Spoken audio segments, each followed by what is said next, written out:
Good morning all. Welcome to lecture 3 for partnership accounts, CA Foundation, May 21 Fast Track Bank. बेटा जी हम लोगों ने last lecture में partnership को कंटिन्यू कर लिया था और बात कर ली थी P&L एप्रोप्रिएशन अकाउंट और कैपिटल अकाउंट की। आप लोगों को 2 क्वेश्चंस घर से करने के लिए मिले थे जो मैं उम्मीद कर रहा हूं आप लोग करके आए हो। ठीक है, तो अब हम लोग बात करते हैं जी अपने नेक्स्ट बहुत इंपॉर्टेंट टॉपिक जिसका नाम है इंटरेस्ट ऑन कैपिटल। इसके बारे में हम लोग कई जगह चर्चा कर चुके हैं जिसमें हम लोगों ने यह चीज समझी है कि पहली बात तो अगर PSR and capital ratio same है तो इंटरेस्ट ऑन कैपिटल देने की कोई भी जरूरत नहीं। क्यों? क्योंकि सर P&L एप्रोप्रिएशन अकाउंट में सिर्फ वो चीजें आती हैं जो प्रॉफिट के कंपेंसेशन में दी जाती। इंटरेस्ट ऑन कैपिटल हम सिर्फ इसलिए देते हैं ताकि हम लोग एक्सेस कैपिटल को कंपेंसेट कर सके। 2 भाइयों ने मिलकर एक पार्टनरशिप बिजनेस शुरू किया, एक ने पैसा ज्यादा लगाया, दूसरे ने पैसा कम लगाया लेकिन टाइम ज्यादा लगाया। तो अब सीधी सी बात है, पहले वाला बोल रहा है यार मैंने पैसा ज्यादा लगाया तो मुझे प्रॉफिट में ज्यादा हिस्सा दे दे, लेकिन भाई चाह रहा है तो बोला नहीं नहीं नहीं PSR तो हम 1:1 ही लिखें। उन्होंने बोला चल ठीक है यार, अगर कल हमारे बिजनेस में अच्छा प्रॉफिट हो जाता है तो एटलीस्ट मुझे इंटरेस्ट तो दे दे। बोला ठीक है हम दोनों इंटरेस्ट खाएंगे। बड़े भाई को इसमें कोई प्रॉब्लम नहीं थी। क्यों? क्योंकि अगर बड़े भाई ने 20 लाख रुपए लगाया था और छोटे ने 5 लाख रुपए लगाया था तो एक्सेस कितना हो गया? 15 लाख हो गया ना। इस 15 लाख के ऊपर वैसे भी उसे एक्सेस इंटरेस्ट मिल रहा होगा। एक्चुअल में ये इंटरेस्ट नहीं है, ये प्रॉफिट का कंपेंसेशन, राइट? इसके बारे में हम पहले भी बात कर चुके। अब देखते हैं जी हमारी बुक्स क्या कह रही हैं। देखिए इंटरेस्ट ऑन कैपिटल, सबसे पहली बात तो यहां पे जो आपके लिए बहुत इंपॉर्टेंट पॉइंट है वो मैं सीधा यहां पे आ जाता हूं। पहले इस पॉइंट को मार्क कर लीजिए कि इंटरेस्ट ऑन कैपिटल जो है बेटा सिर्फ तब मिलेगा अगर अग्री कर रहे हैं पार्टनर। क्या कोई ऐसा केस भी है कि जिसमें आपको इंटरेस्ट ऑन कैपिटल लॉस के केस में भी देना पड़े? जब इंटरेस्ट ऑन कैपिटल को चार्ज माना जाएगा। चार्ज तो माना जाएगा, वो बात तो बिल्कुल ठीक है, लेकिन चार्ज मानना कब है? जब आपको क्वेश्चन स्पेसिफिकली एक्सप्रेसिवली कह रहा है, खुद से नहीं मानना कि क्वेश्चन चार्ज कह रहा हो सकता है। अगर क्वेश्चन स्पेसिफिकली तुम्हें गला फाड़ फाड़ के बोल रहा है ना कि नहीं नहीं इसको चार्ज मान एक ही लाइन में, तब मानना है, वरना नहीं मान। अदरवाइज इंटरेस्ट ऑन कैपिटल पूरा अधिकार है हमें एप्रोप्रिएशन मानने का। ओके जी, अब आ जाता है जो नेक्स्ट मोस्ट इंपॉर्टेंट पॉइंट है कि sir interest on capital calculate किसके ऊपर करें? देखिए साल की शुरुआत में 1 लाख रुपया था, दिन बीतते गए, ठीक है, एडिशंस होती रही, डिलीशंस भी होती रही, सब कुछ चलता रहा, या मैं बोलता हूं कुछ भी नहीं हुआ, साल के एंड में 31 मार्च को 10,000 रुपए का प्रॉफिट आ गया। अब प्रॉफिट आया, कैपिटल बढ़ गई, तो आपकी कैपिटल कितनी हो गई? 1,10,000। हम ब्याज किस तारीख को दे रहे हैं? सर हम दे रहे हैं 31 मार्च को। यही चीज होती है। तो सर जो हम इंटरेस्ट देंगे वो हम 31 मार्च के बैलेंस के ऊपर देते हैं ना। बात तो यही बनी कि सर जो हमें इंटरेस्ट देना चाहिए वो तो 31 मार्च के बैलेंस पे देना चाहिए, लेकिन बेटा इंटरेस्ट ऑन कैपिटल या अकाउंट्स इंटरेस्ट को इस हिसाब से नहीं देखता। देखिए हम एक्चुअल में क्या करते हैं, मिस्टर ए ने बिजनेस को कुछ रकम दी। बिजनेस में आप लोग पहले भी ये चीज बोल चुके हो कि सर जब भी हम लोग बिजनेस की बात कर रहे हैं, ये रेलिवेंट है आगे इंटरेस्ट ऑन ड्रॉइंग्स के लिए भी, जरा ध्यान से सुना कि बिजनेस हमेशा अपनी रिटर्न्स को कैलकुलेट करता है। जब भी बिजनेस किसी से पैसा बोरो करेगा तो वो हमेशा टाइम एलिमेंट को अपने साथ लेकर चलेगा, क्योंकि वो एक्चुअल में उस दिन के बैलेंस में इंटरेस्ट नहीं दे रहा, वो दे रहा है कि मैंने इस पैसे को कितनी देर यूज किया। बात समझ में आई? अब सपोज करो कि तुमने बिजनेस को 1 लाख रुपया दिया था 1/4/2017 को। अब तुम बोल रहे हो कि 31 मार्च 2018 को मेरे पास 1,10,000 का बैलेंस है, मुझे इस पे इंटरेस्ट दे। बिजनेस के साथ गद्दारी नहीं आई। बिजनेस देखेगा कि यार मैंने 12 मंथ या जितने मर्जी टाइम जिस अमाउंट को यूज किया ब्याज तो सिर्फ उसी पे मिलेगा, ठीक। तो आप उसी हिसाब से 1 लाख रुपए के ऊपर इंटरेस्ट जो है वो दे दोगे। और आपको एक बात बताऊं, ये जो मैं भाषा बोल रहा हूं ये मेरी खुद से नहीं बनाई हुई, ये प्रोडक्ट मेथड की भाषा है। जितना पैसा जितनी देर यूज हुआ है उसको उसी टाइम एलिमेंट के अनुसार ब्याज में कन्वर्ट करते रहे, यही बोलता है प्रोडक्ट मेथड, ठीक है। उसके बारे में भी अभी हम बात करेंगे। जरा पढ़ के देखिए बेटा, ये स्टार वाली लाइन क्या बोल रही है। Interest on capital is generally calculated on the opening balance, ठीक, and allowance is made for any addition of capital or withdrawals there from during the accounting period। भाई जितनी देर पैसा यूज करते जाओगे उसका इंटरेस्ट तुम्हें मिलता है। Is that clear? अब जैसे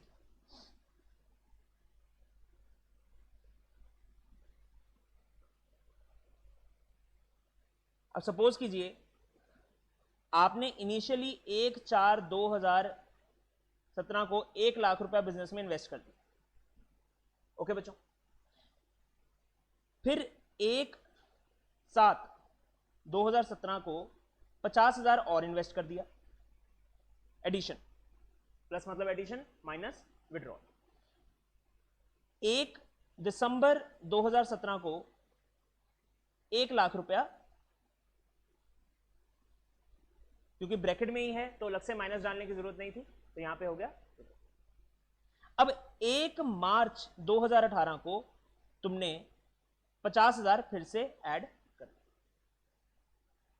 अब यहां पे तुम्हारी समझदारी क्या बोलती है, अगर रेट ऑफ इंटरेस्ट जो है वो 10% पर एनम है इंटरेस्ट ऑन कैपिटल का, तो तुम्हें क्या करना चाहिए, कैसे इस ब्याज को कैलकुलेट करना चाहिए। सबसे पहले तो हम टाइम एलिमेंट्स को देखेंगे। सर ये वाला पैसा कितनी देर चला, फिर ये वाला पैसा कितनी देर चला, फिर ये वाला पैसा कितनी देर चला। समझ में आ रही है ये चीज? 1 अप्रैल से 1 जुलाई तक कितने मंथ्स हुए? 3 मंथ्स। 1 जुलाई से 1 दिसंबर तक कितना टाइम हुआ? 5 मंथ्स, ठीक है जी, 5 ही हुए ना, ये हुआ 3 मंथ्स। 1 दिसंबर से 1/3/18 तक कितना टाइम हुआ? 4 मंथ्स। और 1 मार्च से जो ईयर एंडिंग है कितनी देर चला?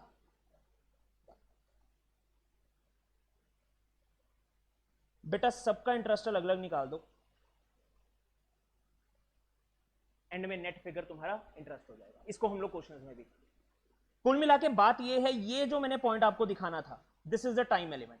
ये टाइम एलिमेंट हमें क्यों कंसीडर करना पड़ा? लॉजिकली भी यही बनता है और ब्याज में पर एनम भी साथ में लिखा हुआ है, इसकी वजह से हमें टाइम एलिमेंट को कंसीडर करना। इसमें किसी को कुछ पूछना है? क्वेश्चंस में और क्लियर होगा जब हम लोग क्वेश्चंस करते हैं। हाँ जी, तो बेटा देखते हैं यहां पे हमें क्या कहा जा रहा है। इंटरेस्ट ऑन कैपिटल आपको कौन कौन सी सिचुएशन में कैलकुलेट करना है? सबसे पहली बात तो जब ओपनिंग कैपिटल गिवन है और देयर इज नो एडिशन और विड्रॉल ऑफ कैपिटल, ये सबसे अच्छा है। क्यों?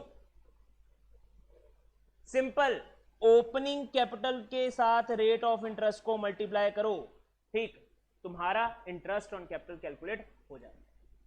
अब साल में कोई एडिशन नहीं, कोई डिलीशन नहीं, तुम्हें फर्क क्या पड़ रहा है? जितना पैसा इन्वेस्ट किया था बस उसके ऊपर ब्याज निकालो, काम खत्म। दूसरी situation, when opening capital is given and there is withdrawal और एडिशन, ये खतरनाक वाली चीज जिसमें थोड़ी सी कैलकुलेशन करनी पड़ती है। एडिशन भी देखनी है, डिलीशन भी देखनी है। एडिशन होगी तो उस हिसाब से ब्याज को ऐड करते रहो, डिलीशन होगी तो उस हिसाब से ब्याज को नेगेटिव। आगे, when opening capital is not given, ओ भाई सर इसमें भी एक तरीका है, सीधा क्लोजिंग पे ब्याज दे दो।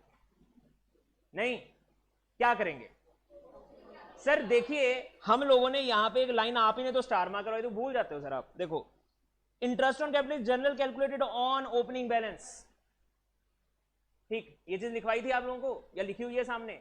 तो सर ओपनिंग बैलेंस ही नहीं है तो उसके बिना ब्याज कैसे कैलकुलेट करेंगे? सर मुझे मिल गया सॉल्यूशन, ब्याज ही नहीं निकालते। देखिए जो चीज नहीं है बेटा, अकाउंट्स तो पहले ही बोलता है जो चीज नहीं है उसको निकाल लो, कैलकुलेट कर लो। तो यहां पे तुमने क्या करना है? कैलकुलेट ओपनिंग कैपिटल, बाकी सब वैसे। अब देखिए सीधी सी बात है, अगर ओपनिंग से क्लोजिंग पहुंचने के लिए किसी चीज को ऐड किया है तो क्लोजिंग से ओपनिंग पहुंचने के लिए उसको माइनस करोगे, और अगर किसी चीज को ओपनिंग से क्लोजिंग तक आने के लिए लेस किया है तो क्लोजिंग से ओपनिंग तक जाने के लिए ऐड। Very intelligent class. चलिए, when flat rate of interest is given without mentioning per annum, क्या ये भी अच्छा है? बहुत अच्छा है जी, बहुत अच्छा है। क्यों? क्योंकि कोई टाइम एलिमेंट का चक्कर ही नहीं। एक रकम होगी आपके सामने, ठीक, उसके साथ इंटरेस्ट को मल्टीप्लाई कर देना, तुम्हारा जो है वो रेट को मल्टीप्लाई कर देना, तुम्हारा इंटरेस्ट ऑन कैपिटल कैलकुलेट हो जाए। सर ओपनिंग पे या क्लोजिंग पे? क्वेश्चन बताएगा, डोंट वरी। वैसे ओपनिंग पे अगर साइलेंट हो तो हमें नोट देना पड़ेगा, नहीं तो अदरवाइज आपको क्वेश्चन। ठीक है जी। अब इसमें ना बेटा मैंने कुछ कंसेप्चुअल क्वेश्चंस दिए थे, पहले तो हम ये वाला क्वेश्चन देखते हैं, क्वेश्चन नंबर 3। हाँ जी,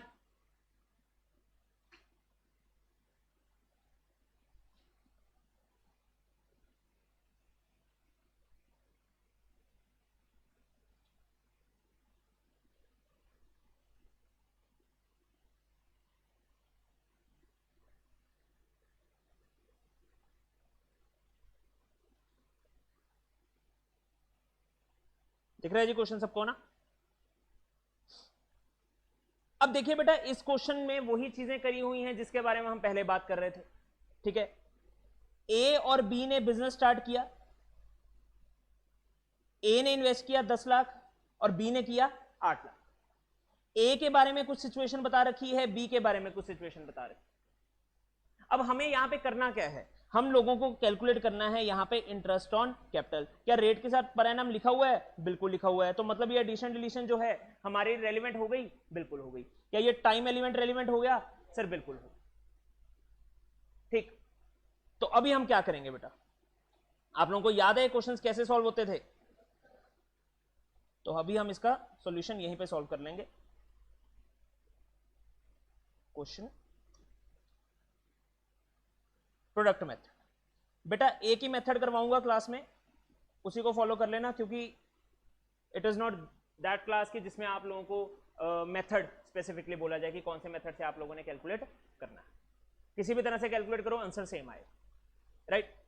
तो मैं मिस्टर ए के इंटरेस्ट की बात करता हूं, तो क्या क्या होगा यहां पे? Date, particulars,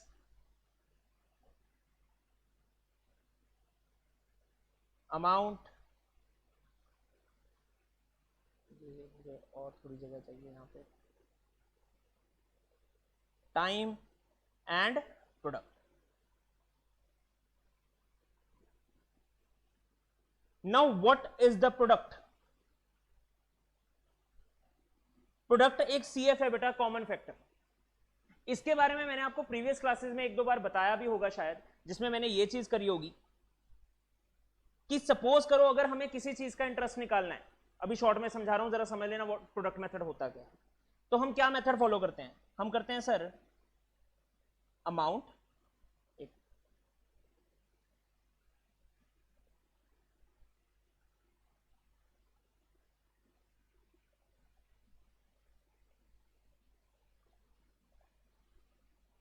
amount 1, right? उसके बाद टाइम 1 इंटू रेट अपॉन 100।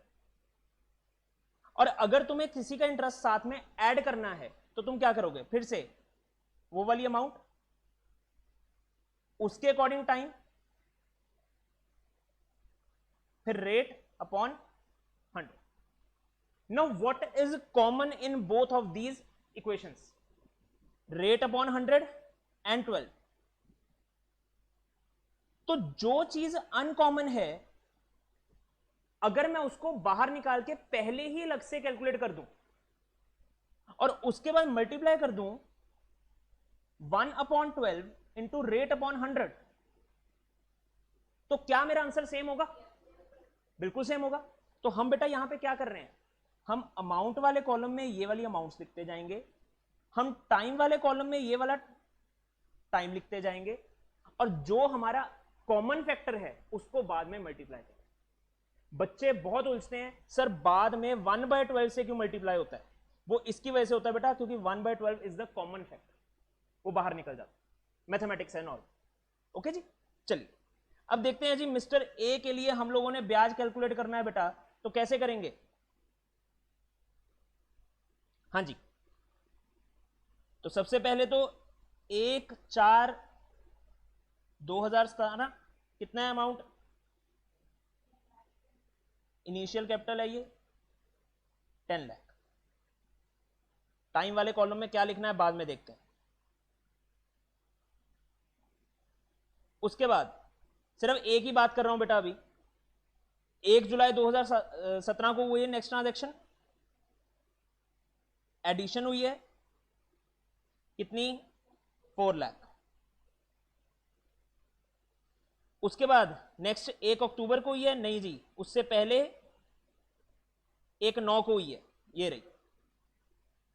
हाँ जी, तो 1 सितंबर 2017 को विड्रॉ किया, कितनी अमाउंट? मैं प्रेफर करूंगा बेटा कि विड्रॉल के को हमेशा नेगेटिव में लिखना, ताकि तुम इसका प्रोडक्ट भी नेगेटिव में लिखो तो उसी हिसाब से वो नेगेटिव हो जाएगा। ओके जी, नेक्स्ट फिर 1 अक्टूबर 2017 फिर से एडिशन, कितनी अमाउंट? नहीं, 1 अक्टूबर को सॉरी बेटा इसकी नहीं है, नहीं, फिर 31 जनवरी को है 2018, एडिशन कितना? 1 लाख। ओके जी,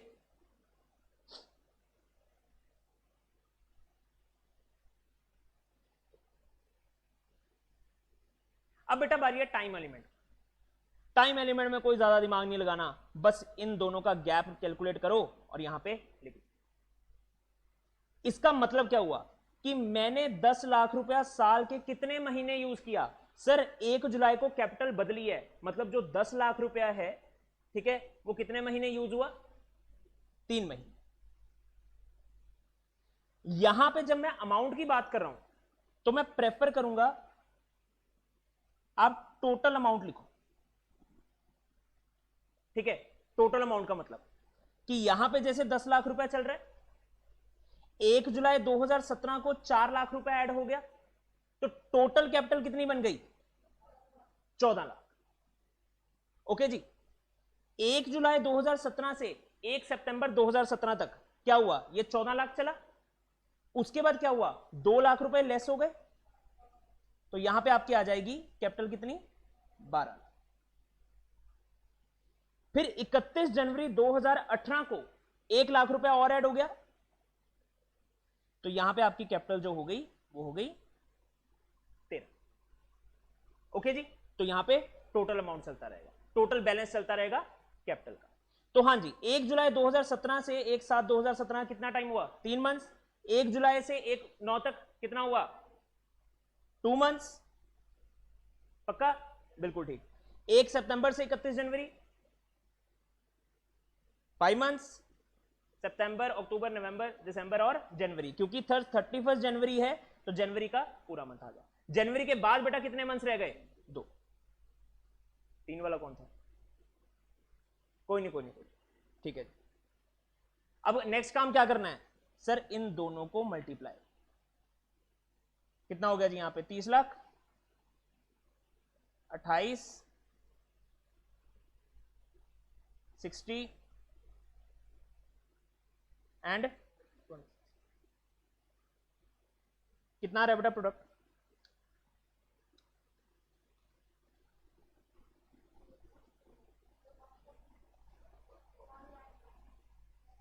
मुझे लगता है 1 करोड़ होगा, 1,44 लाख। क्या बेटा क्वेश्चन कंप्लीट हो गया? नहीं सर, इंटरेस्ट तो निकाला ही नहीं। इंटरेस्ट कैसे निकालना है? सर टोटल प्रोडक्ट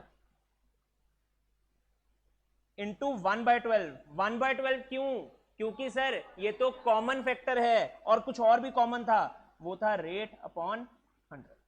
तो टोटल प्रोडक्ट हो गया आपका इतना। रेट कितना है? 10% पर है ना।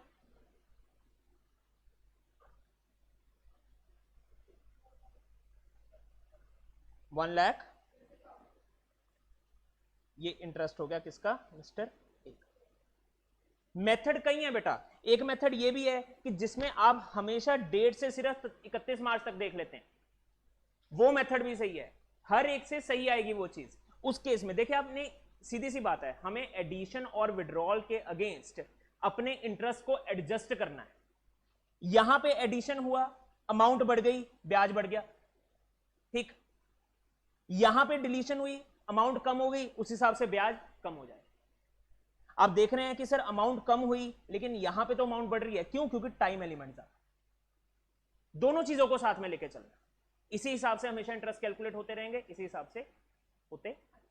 ओके जी, चलिए अब मिस्टर बी का फटाफट कैलकुलेट करो इंटरेस्ट, वो आप लोग खुद करो, 2 मिनट लगाओ।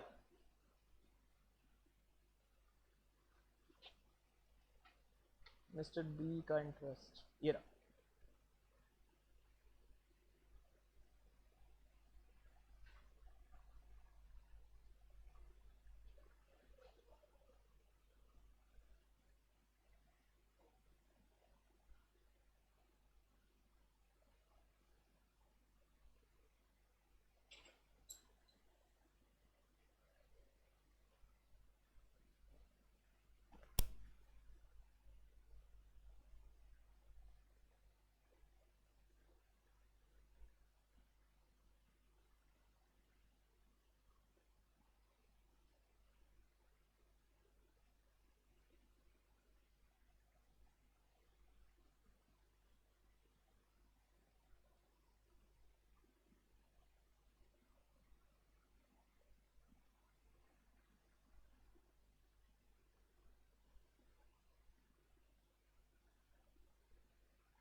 अगर बच्चों हम इसी क्वेश्चन को टाइम एलिमेंट अप टू 31 मार्च लेकर करते हैं तो क्या हमारा आंसर सेम होगा, बिल्कुल सेम होगा। फटाफट से इसकी भी कैलकुलेशन कर लेते हैं, आप लोगों को सिर्फ कैलकुलेट करना है, आप लोगों को नोट करने की जरूरत नहीं है। ये देखिए जो मैं आपको दूसरा मेथड बोल रहा था,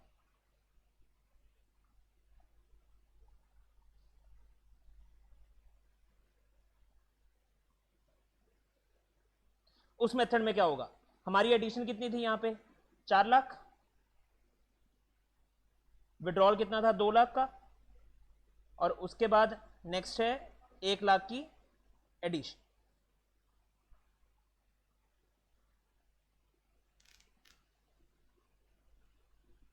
अब बेटा अगर मैं यहां पे टाइम एलिमेंट की बात करूं तो टाइम मुझे लिखना है यहां पे टाइम अप टू 31 मार्च। तो 1/4 इस डेट से लेकर 31 मार्च तक का टाइम आप लोगों को लिखना है। तो पहले केस में कितना हो गया 12, दूसरे में 9 मंथ्स, तीसरे में 7 मंथ्स और आखिरी में 2 मंथ्स। मल्टीप्लाई हमेशा इसी अमाउंट से होगा जो तुमने यहां पे लिखा हुआ। ओके जी, तो यहां पे कितना हो गया, इतना ही हुआ, ठीक है जी। उसके बाद 36 लाख, 14 लाख और 2 लाख।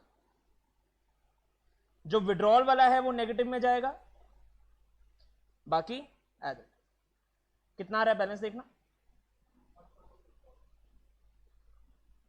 144 होगा बेटा, 144। अगर प्रोडक्ट सेम है तो मतलब आगे की कैलकुलेशन भी सेम।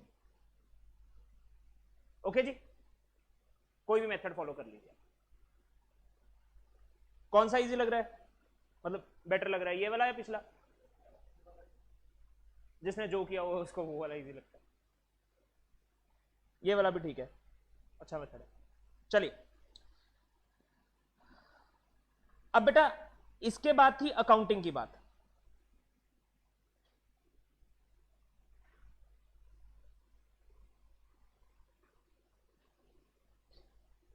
अकाउंटिंग ट्रीटमेंट इसका क्या रहेगा उसके ऊपर ज्यादा हमें ध्यान देने की जरूरत नहीं है। हम लोगों ने पहले बात करी है कि सर अगर तो एप्रोप्रिएशन है, अगर क्वेश्चन साइलेंट है तो हमें क्या ट्रीट करना है सर, एप्रोप्रिएशन। एप्रोप्रिएशन का मतलब अगर तो प्रॉफिट हुआ तो पेमेंट करेंगे वरना जय माता दी। तो यहां पे भी क्या बता रखा है, एप्रोप्रिएशन है और 3 सिचुएशन है। प्रॉफिट सफिशिएंट है, प्रॉफिट सफिशिएंट नहीं है और लॉस है। लॉस के केस में तो एप्रोप्रिएशन भूल ही जाओ। ओके जी, सफिशिएंट प्रॉफिट के केस में कोई दिक्कत ही नहीं है। इनसफिशिएंट के केस में क्या करेंगे, अवेलेबल प्रॉफिट्स के हिसाब से उसको एडजस्ट कर देंगे। इसके रिगार्डिंग एक छोटा सा क्वेश्चन भी है, वो आप लोगों को आगे करवा दूं। अगर चार्ज है, कोई भी सिचुएशन है, चाहे सफिशिएंट प्रॉफिट है चाहे नहीं है चाहे लॉस है, हमें पे करना ही पड़ेगा, क्योंकि चार्ज का मतलब क्या होता है बच्चों, पे करना ही पड़ेगा। वक्त जैसा मर्जी चल रहा है तुम्हें इसकी पेमेंट करनी।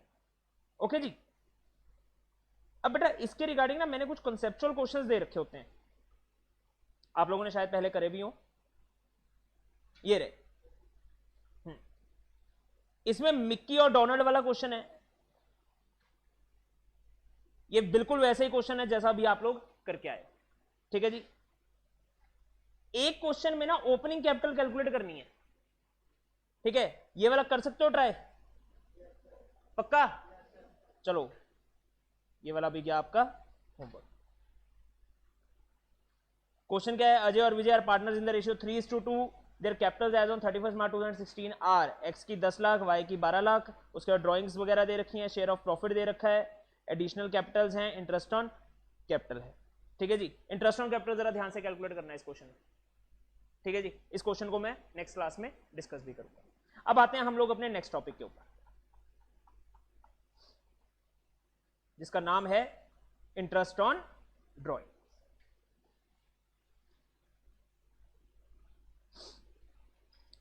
अब ऐसी क्या बात है सर, इंटरेस्ट ऑन ड्राइंग्स को इतनी इंपॉर्टेंस दी जाती है और इंटरेस्ट ऑन कैपिटल को इतना मतलब इजी समझा जाता है, कोई रीजन है इसका? अब पहली बात तो मैं आप लोगों को जो चीज समझाना चाहता हूं, कल मेरे से एक बच्चे ने बात करी थी इसके बारे में, इंटरेस्ट ऑन ड्राइंग्स को ड्राइंग्स अगेंस्ट प्रॉफिट्स या ड्राइंग्स अगेंस्ट कैपिटल क्यों कहा जाता है। पहले तो हम उसी टॉपिक के ऊपर आते हैं बेटा, interest on drawings. Interest on drawings को समझने से पहले आप लोगों को ड्राइंग्स का मतलब समझना जरूरी है। ये 2 तरीके की होती है, एक तो अगेंस्ट कैपिटल,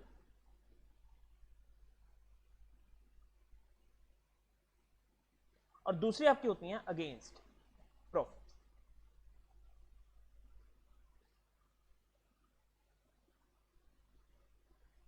अब ये कॉन्सेप्ट क्या है, देखिए इस केस में मैंने अपनी कैपिटल विड्रॉ कर ली।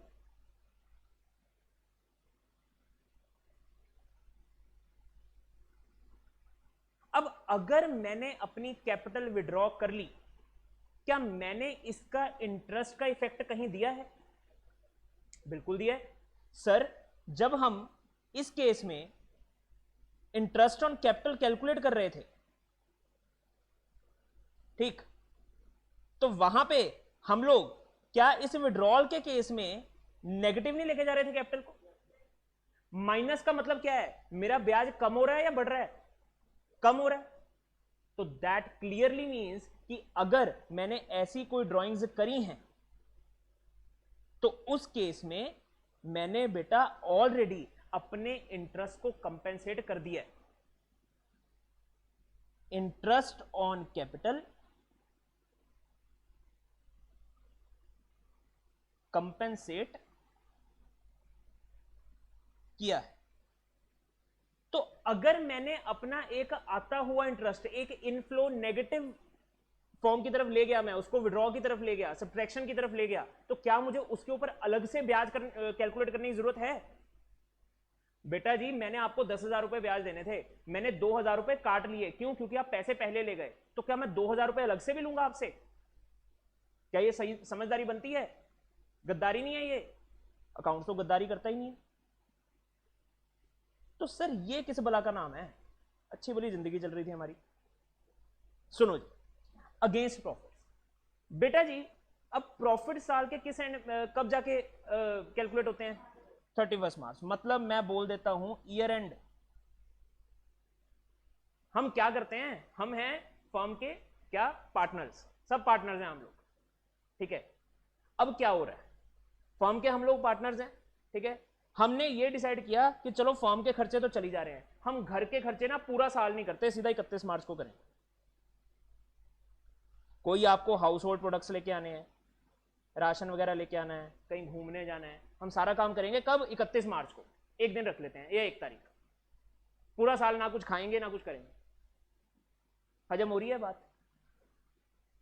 पैसे की जरूरत तो हर महीने पड़ेगी।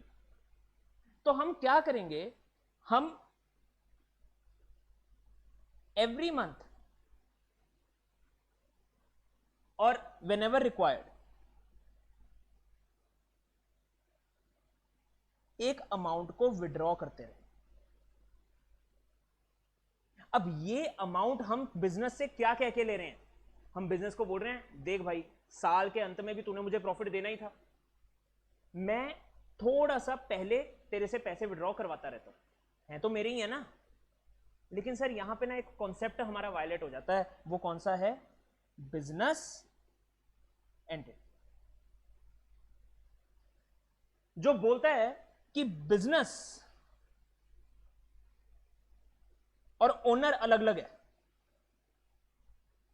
क्योंकि बिजनेस और ओनर अलग अलग है, ठीक। तो यहां पे क्या कॉन्सेप्ट है, वो बिजनेस ओनर को बोलेगा कि देख यार पैसे तो तेरे 31 मार्च को ही ड्यू थे,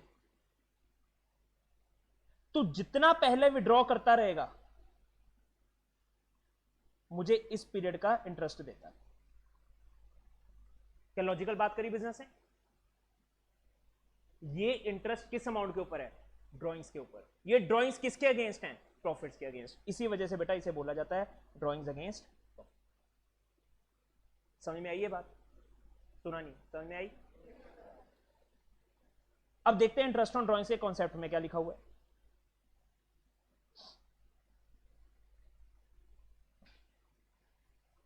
देखिए बेटा इसमें कुछ चीजें ध्यान देने वाली हैं, हाईलाइट करने वाली भी हैं। सबसे पहले तो ड्राइंग्स में बी आउट ऑफ कैपिटल और अगेंस्ट प्रॉफिट, इसके बारे में मैं डिस्कशन कर चुका हूं। Interest is charge by the firm when drawings is made by partner against profit. क्यों सर? क्योंकि अभी आपने बताया है। आगे, and is not charge when drawing is made out of capital. इसका कारण भी क्या है? क्योंकि हम लोग ऑलरेडी इंटरेस्ट ऑन कैपिटल को एडजस्ट कर चुके हैं। Next, interest is charge on drawings only if partnership deed provides for charging interest on drawing. Interest will be charged according to the time that elapses between the taking out of the money and end of the year. Why so end of the year? क्योंकि जो amount थी वो due कब थी? Year and पे. Is that clear? वो chart सा बेटा बना लीजिए मैं यहां पर नोटबुक्स में.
हाँ जी, तो अब आपके सामने है different cases for calculation of interest on drawing. जैसे वहां पे सिचुएशंस थी, यहाँ पे भी सिचुएशंस हैं. इन सिचुएशंस को आपने कैसे डील करना है, इसमें आपको मुझे सिर्फ और सिर्फ एवरेज पीरियड मेथड के बारे में समझाना है. बाकी चीजें बिल्कुल सेम है जैसे हम लोगों ने इंटरेस्ट ऑन कैपिटल में करी.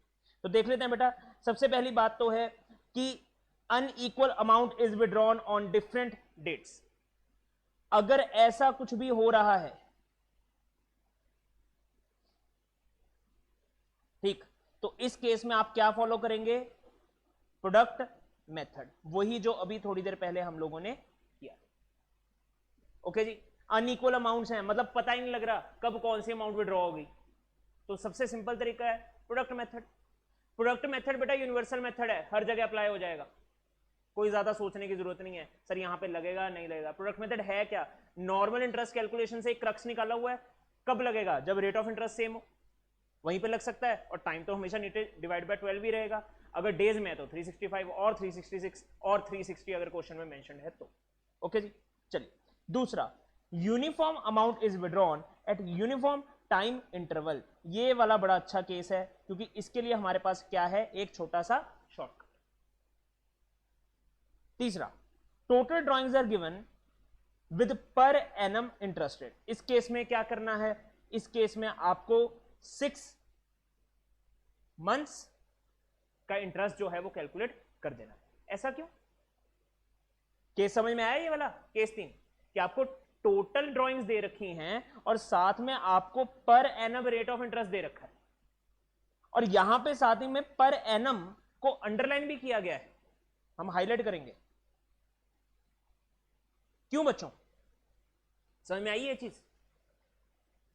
मैं आपको एक चीज बताता हूं, ठीक है। एक्चुअल में इस केस में क्या हो रहा है कि आपको बता दिया कि पूरे साल में, ये नहीं पता हमें कब कब, पूरे साल में हम लोगों ने 1 लाख रुपया विड्रॉ कर लिया। तो जब भी ऐसी कोई चीज होगी तो हम ये मान के चलेंगे कि चलो ठीक है यार, ये ऐसा तो है नहीं सारा एक बार में विड्रॉ हुआ होगा। अब टाइम इंटरवल्स हमारे पास है नहीं, क्योंकि अगर टाइम इंटरवल्स होते तो हम फॉलो कर लेते क्या, प्रोडक्ट मेथड। अगर ये चीज नहीं है तो भैया आपकी बुक्स आपको ये बोलती हैं आप ना जितना भी रेट ऑफ इंटरेस्ट है, देखो अगर मैं डायरेक्टली ये वाली चीज कर दूं तो पूरे साल का ब्याज लग गया, लेकिन वो बोल रहे हैं कि सर अमाउंट तो 20-20 में विड्रॉ हुई है तो पूरे साल का लगाते अच्छे नहीं लगते। तो उन्होंने क्या बोला, चलो ठीक है आप हाफ ईयरली इंटरेस्ट लगा 6/12 कर। इसके लिए ये रीजन माना जाता है कि हम ये मान लेते हैं कि चलो ठीक है हर मंथ के मिड में जो है वो वैल्यू विड्रॉ करिए। ये अजम्पशन बुक्स की है और ये आपको फॉलो करनी है। अगर आप यहां पे पूरा का पूरा इंटरेस्ट लगाते हो, पूरे साल का इंटरेस्ट लगाते हो, तो आपका क्वेश्चन गलत हो जाएगा। नोट देके भी आए हो ना तब भी गलत हो जाएगा, क्योंकि बुक्स स्पेसिफिकली बोल रही हैं। अगर क्वेश्चन साइलेंट है, टोटल ड्रॉइंग्स गिवन है, रेट पर एनम के अकॉर्डिंग है, तो कितने टाइम का लगाना है, 6 महीने। Total drawings are given without per annum interest rate, तो क्या करोगे, 6 महीने के कॉन्सेप्ट को भूल। ओके जी, तो अब मैं आप लोगों से बात करता हूं केस नंबर 2 की।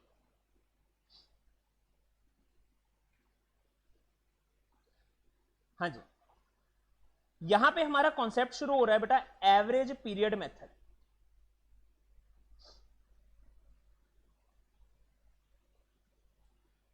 Now what is average period method?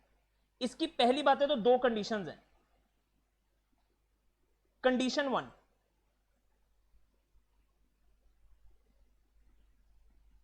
Equal amount withdrawn. Condition 2, at equal intervals.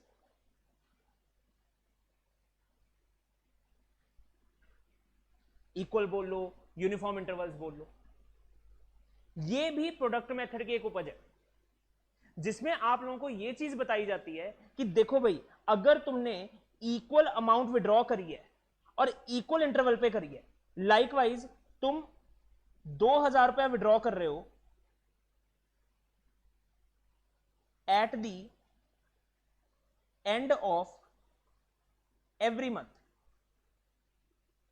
तो क्या हर साल हर महीने सेम अमाउंट विड्रॉ हुई, right? At the end of every month, क्या मतलब हर एक टाइम इंटरवल बिल्कुल इक्वल है? तो क्या एवरेज पीरियड मेथड लग सकता है? बिल्कुल लग सकता है। अब बात यह है कि यहां पे एवरेज पीरियड हमें कैलकुलेट कैसे करना है।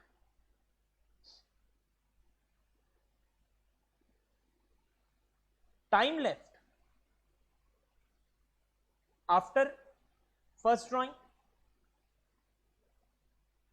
Plus time left after last drawing divide by. अब सर एवरेज पीरियड तो निकाल लिया, इसका करना क्या है? हमने अल्टीमेटली बेटा क्या कैलकुलेट करना है? Interest on drawings. तो यहां पे हम क्या करेंगे? Drawings multiply by average period into rate upon 100। ठीक है जी, जब हम ये वाला मेथड फॉलो करेंगे तो हमारा सही से इंटरेस्ट ऑन ड्राइंग्स आ जाए। इसकी डेरिवेशन भी समझा सकता हूं लेकिन वो रेलिवेंट नहीं।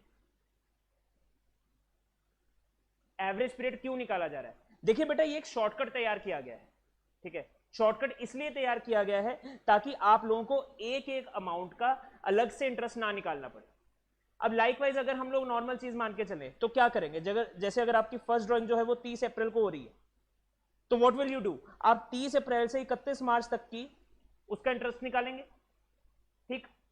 और जब आपकी सेकेंड ड्रॉइंग होगी तो आप 31 मई से 31 मार्च तक का उसका इंटरेस्ट कैलकुलेट करेंगे। ये अगर 30/4/17 है तो it will B 31 March 18, back नहीं जाना, ओके। तो ऐसा चलेगा। तो एवरेज पीरियड भी प्रोडक्ट मेथड से ही एक डिराइव हुआ वो मेथड है, जिसमें उन्होंने क्या बोला कि अगर आप ऐसे एवरेज पीरियड कैलकुलेट कर लेते हैं और उसके बाद इस हिसाब से अगर आप इंटरेस्ट कैलकुलेट करते हैं, your answer will be same, ठीक। समझाने को मैं इसकी डेरिवेशन भी समझा सकता हूं, लेकिन वो जरूरत नहीं है अभी आपको, ओके जी। हाँ, अब आ जाते हैं नोट्स की तरफ। ये नोट कर लिया सबने, फटाफट करो, वैसे कर ही लिया होगा। चलिए अब देखिए,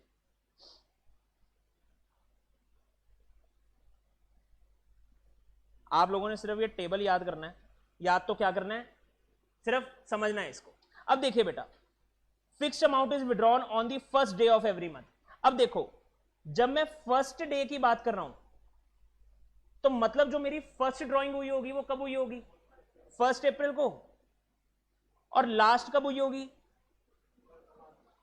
31 मार्च को, सॉरी 1 मार्च को। तो इसके बाद 31 मार्च तक कितना पीरियड रह गया, 12 महीने, और इसके बाद 1 मंथ, 12 + 1 13 डिवाइड बाय 2 6.5, कितना लिखा हुआ है, 3.5।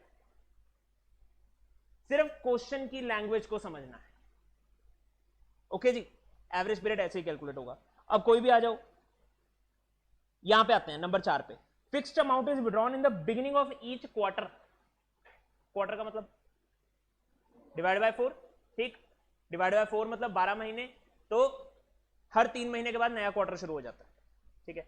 तो पहला क्वार्टर शुरू हुआ होगा 1 अप्रैल को, आखिरी क्वार्टर शुरू हुआ होगा 1 जनवरी को। इसके पीछे कितना टाइम, 12, इसके पीछे कितना, 3, 15/2 7.5, यहां पे कितना है, 7.5, जादू, ठीक है जी। ये वाला हमारा एवरेज पीरियड मेथड। अब करोगे इसका क्वेश्चन, चलो फिर हो जाओ शुरू। Question number 10।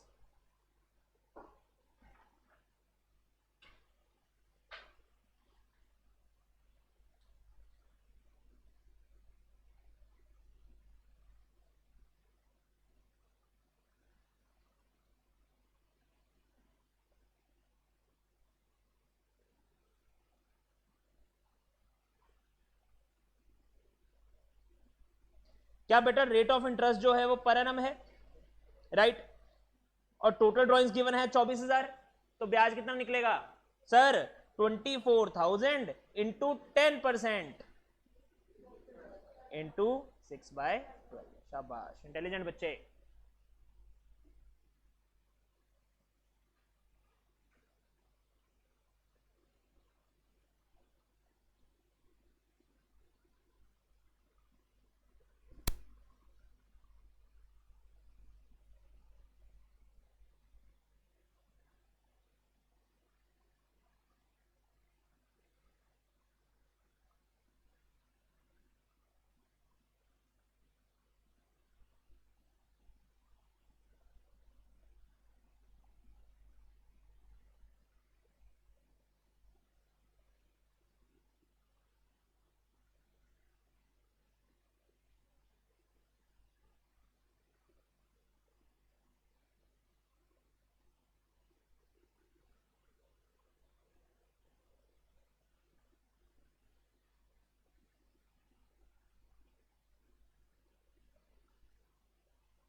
स्पीड बढ़ाइए बेटा,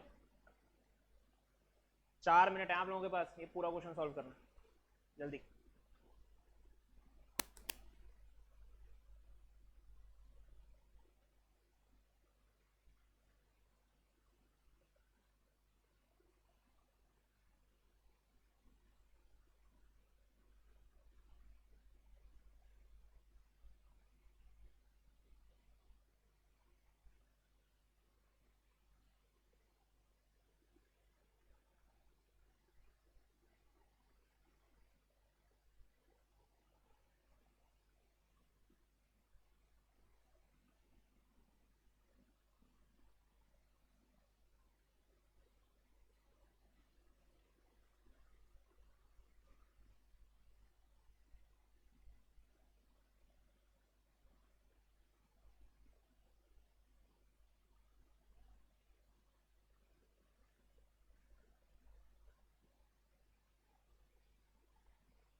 जो आपका केस डी है उस केस में 2000 पर मंथ हम लोग देख रहे हैं, तो अगर क्वेश्चन ऐसा आ जाए तो हम अज्यूम करेंगे कि it will be middle of every month, ठीक है जी,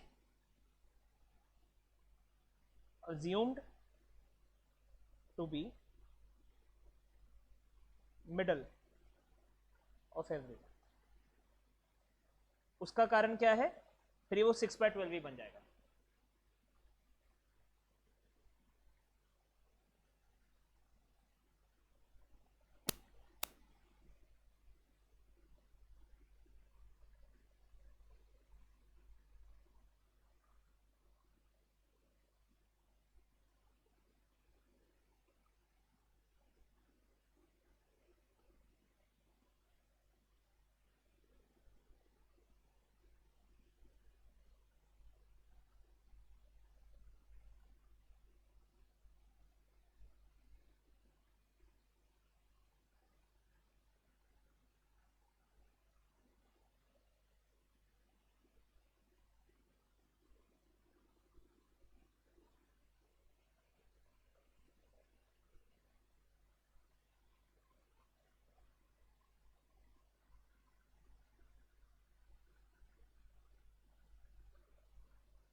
हाँ जी बच्चों, केस ई में क्या किया, केस ई में लग सकता है average period method, no sir, तो केस ई आपका हो गया प्रोडक्ट मेथड वाला।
लेते हैं।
जिसके जो जो पार्ट्स रह गए कोई बात नहीं, हम फटाफट से देख लें कंसेप्चुअल क्वेश्चंस अपने।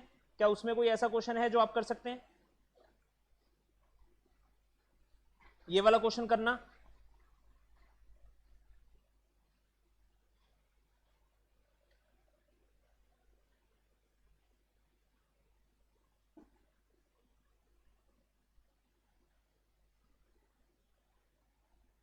ये वाला क्वेश्चन,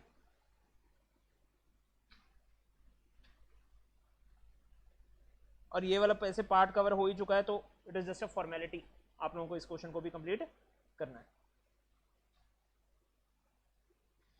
बस उसके बाद कैपिटल रेशियो की बात है बेटा, वो हम लोग बात करते हैं अपने नेक्स्ट लेक्चर में। तब तक के लिए stay safe, stay home, thank you.